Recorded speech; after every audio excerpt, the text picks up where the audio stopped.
Hey guys, what's going on? Jim the Alley, and welcome to Wayfinder Wednesdays episode 4. It's caught up to me once again that I haven't done anything for Wayfinder Wednesdays because I thought it was fucking Monday yesterday and I thought today was Tuesday.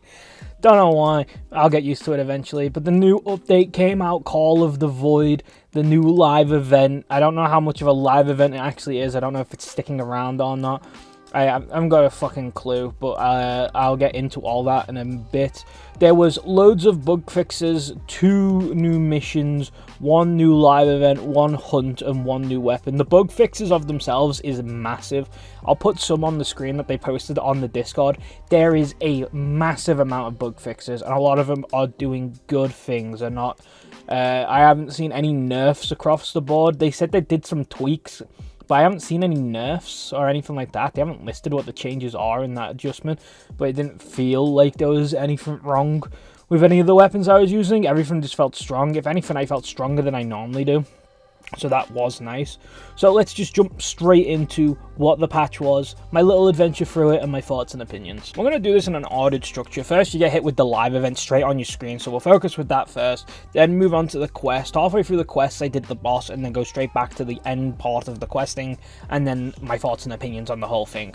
So, first things first, the live event. Really good, really nice live event. Changes up the scenery and the pace of the game, giving a massive XP increase for some reason. You get a lot of XP for doing this, so this might be the new way that they're implementing a better way to level. I don't know how long this live event is going to be around for, so if you want to level fast, this is probably the best time to do it. It was giving massive amounts of XP for a quick dash through a not so long expedition with a lot of fighting and a lot of enjoyability, a lot of platforming if you're into that stuff, if you want to try and play with the up and down aspect of the map. I can't remember the exact words you're supposed to use for that, so we're going with the up and down aspects of the map. There's a lot of loot hidden below you that you've got to kind of jump down to and then jump back up from.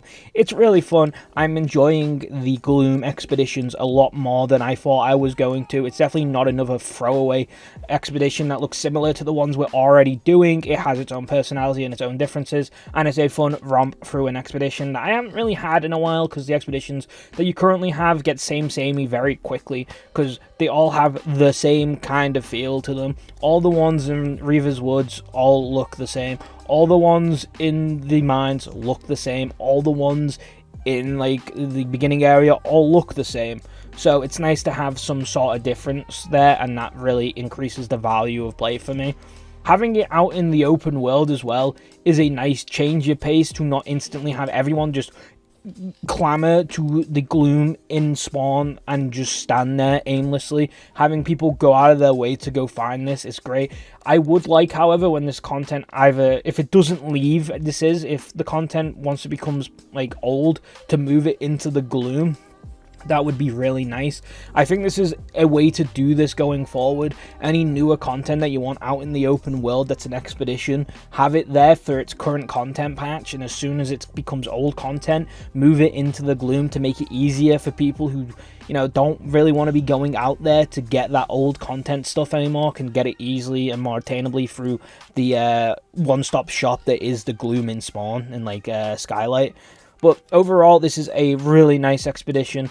A lot of XP, a lot of fun, a lot of enemies, different feel, different enemies than you're normally seeing. A lot of the end expedition bosses are just kind of normal enemies here and stuff. So it's a lot of fun. It kind of reminds me of what I was saying in my last episode of Wayfinder Wednesdays, where I said there's content out there that looks cooler than what we have, but it's not worth running, where they've kind of drawn from that.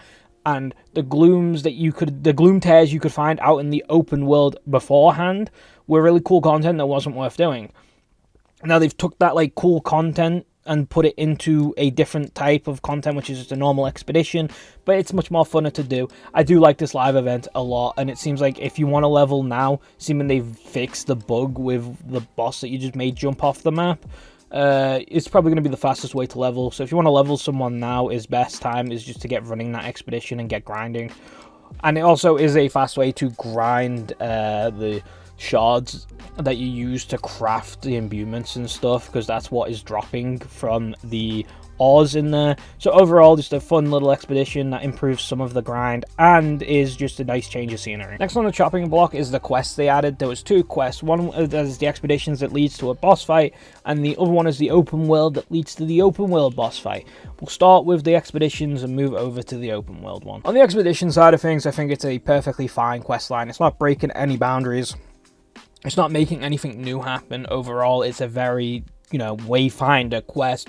Go to a dungeon, do what they ask. Go to the same dungeon, put an imbuement on it, do what they ask. Go to hopefully find the event and do what they ask. And that's just how it rolls. It's very simple in essence, but it's still fun to do, and it gives you more lore on the enemies within the mines and stuff, which is nice. It's about time we got some more lore dumps on them.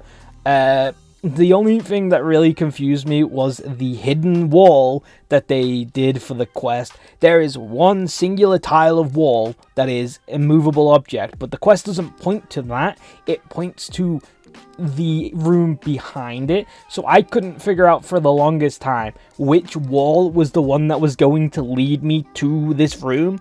I was thinking that it was going to be a breakable object or something. I didn't know it was going to be like a Dark Souls hidden wall, like illusionary wall where you press a button on it and it just opens up and stuff. It was really weird. I don't know. They didn't explain that part very well to me. I didn't like that part just because it wasn't explained very well. I just felt lost. And when I'm lost in a game, I just get annoyed very quickly. But overall, the quest line is fine. It's just a lot of jumping back and forth from Skylight Highlands, Skylight, doing the pit and the Bloodworks quest. But overall, the quest line is fine, and it leads to the boss fight. This boss fight is probably one of the better ones in the game, I would say. This is probably one of my newer favorite boss fights. Can't wait to do an all bosses run with this bad boy slapped on the end of it. It is a very fun fight, and I do enjoy it. It's got its own gimmicks, its own standards, its own mechanics, and I like all of them. None of them feel cheesy or stupid or unplanned or very poorly designed. All of it feels nice and good, and it was so fun. I did end up just grinding the weapon outright from it before I moved on to the next part of the game, because I just wanted the weapon, because the fight was fun to do. It's just a fun fight. I don't know what to tell you. They actually managed to pull off a fun fight. This should be the new standard going forward. Anything worse than this fight in gameplay, in design, in quality, in any of those aspects, deserves to be mocked, because they've shown now they can make a fun, actual, decent boss that doesn't just require bippy bullshit to do.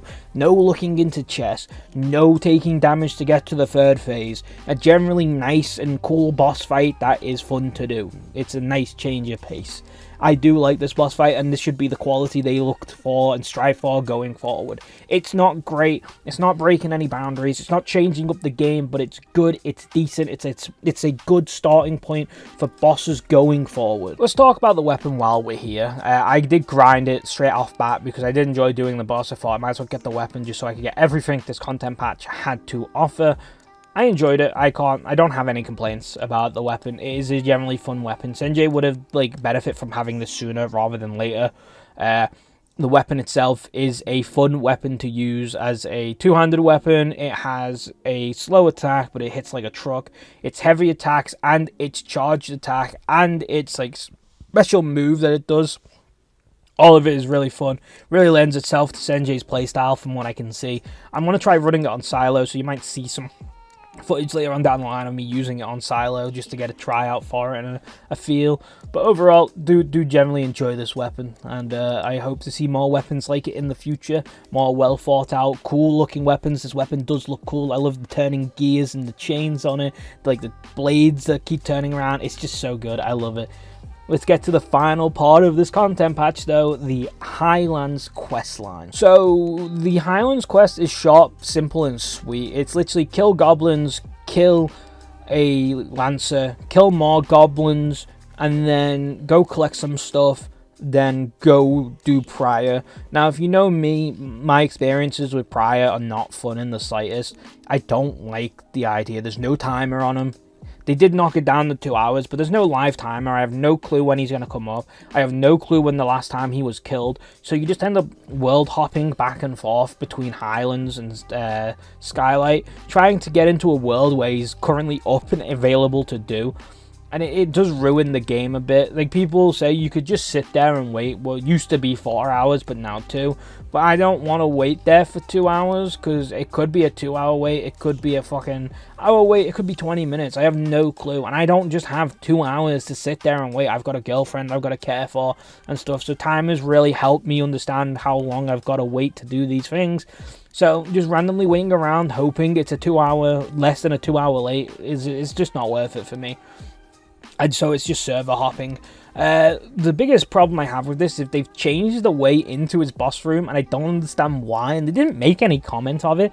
They've moved the passageways. There's no passageways anymore. There used to be 3 clean-cut ways into his boss room. Now they're all blocked by a climbable surface that drops you into the boss room, and I don't understand why. The only thing, like, theory I have about this is because if you brought him too close to the edge, he would despawn and go straight back to the middle, full health, and I don't know if these walls are there to try and give him more of a boundary, so that if he like gets too close to there, it still won't send them away, because now it's set as a boundary instead of an open plane. I have no clue, but that's the only theory I can come up with, because its design fucking stinks. I hate climbing over into him, but the main thing is that it makes it harder to see when the boss is up. You have to kind of come further out of spawn now from where you spawn in at to see if he's up, and that's an irritation to me.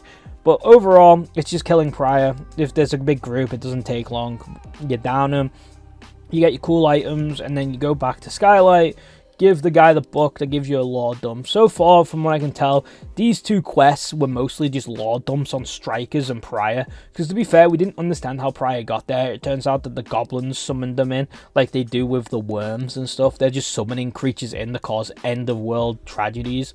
So it gives a bit of a lore dump, but overall, content-wise, they don't add much to the grand scheme of things. It's all content you've done before.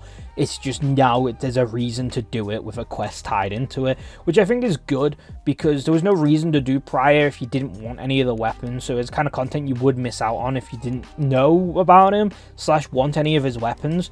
So putting a quest on him does make it a decent idea, because it's a fun fight, especially if you get a bunch of people. He is a fun fight to do. So I'm glad they've done that. Now they need to get a quest to tie into the worm guy, I'm pretty sure, and then that's both world bosses a reason to do if you don't want the weapons. Overall, pretty decent. I did like the quest. It's less back and forthy than the expedition quest was, but I think that has the benefit of it being open world, so it's much more easier to walk back and forth from these things. But overall, pretty decent questline. What do I think about this content patch overall? I think it's a good start. It's a taste of things to come, but it doesn't quite quench my thirst. There's still a lot of things I want adding, / mid-content updates should be bigger than what we got.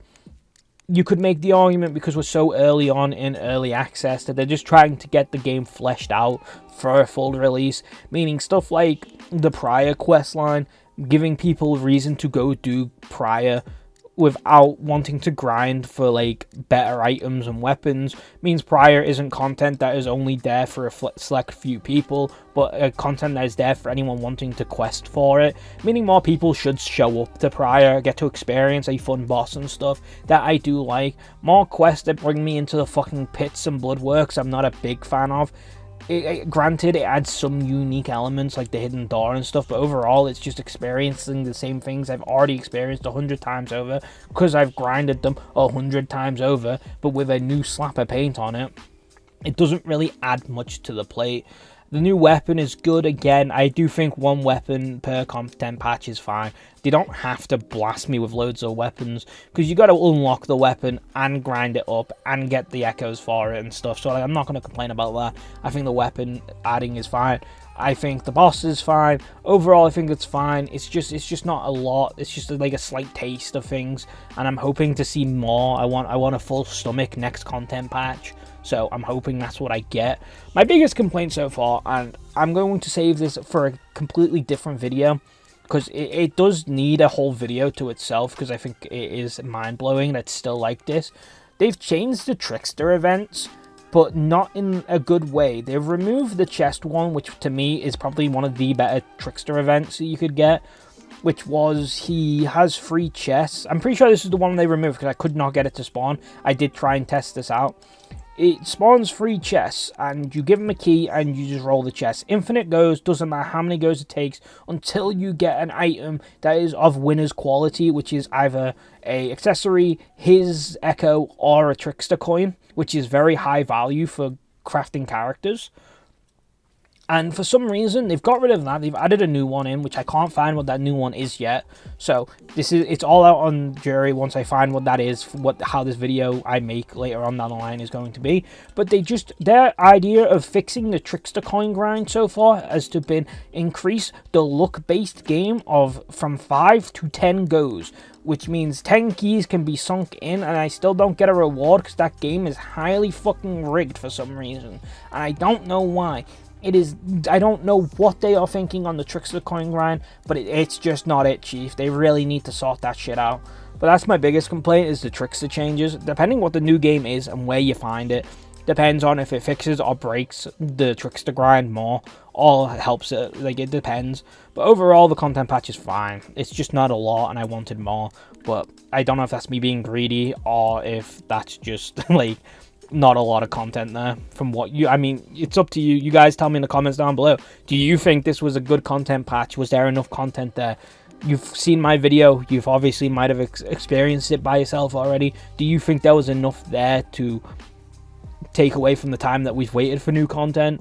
So on and so forth. Just let me know in the description down below. Thank you for watching Wayfinder Wednesdays. I've got to quickly edit this and try and get it up for Wednesday. I'll see you guys in the next one. Peace.